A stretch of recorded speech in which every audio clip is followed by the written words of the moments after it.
Hi, I'm Pastor Marc. In 2 Thessalonians we read, "For even when we were with you, we gave you this rule. If a man will not work, he shall not eat." Maybe you, like me, remember college, when the teacher would announce that we had to get into groups for a group project. Often 1/3 of your grade for the semester would depend on the group project. And you spend time as a group developing whatever the project was and then usually presenting the product to the class.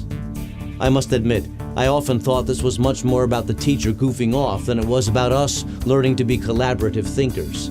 But that aside, you did learn about human nature in those assignments. In each of the groups there was inevitably a slacker, that person who tried to coast to a good grade on the basis of the work of others. They missed the meetings, they didn't produce the work that they promised, they did not carry their weight. But there they were up front when the group presentation was made. Now imagine this is not a class in a semester of school, but rather a group of people in a church. It seems that there were a lot of slackers in Thessalonica.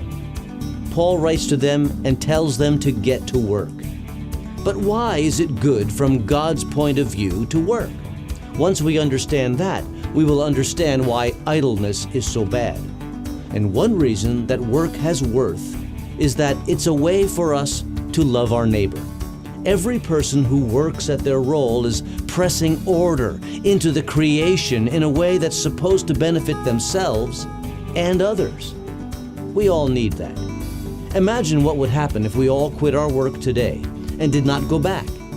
It would not be long before food would vanish from the store shelves. There would be no gas to pump. Our cars would stop running. Our clothes would wear out and there'd be no replacement. Our shoes would wear out and no new ones would be available. Our homes would fall into disrepair with no hope of fixing them. You can imagine that after a while, we'll all be sitting around campfires in animal skin, foraging for food. In other words, civilized life depends on labor. And as we labor, we serve one another and we serve God. We show love to one another. And that raises the right question as we think about work. The question is, how do I put my abilities to work in order to be of service to people and to be honoring to God? As we ask and answer that question, we fulfill the sense of Paul's words in Colossians. Colossians 3:17 says, "And whatever you do, whether in word or deed, do it all in the name of the Lord Jesus, giving thanks to God the Father through Him." Remember, as you reflect on these words, work well, work to bless others, and work to point people to Jesus Christ. That's all for now. May God bless you, and I'll see you in church on Sunday.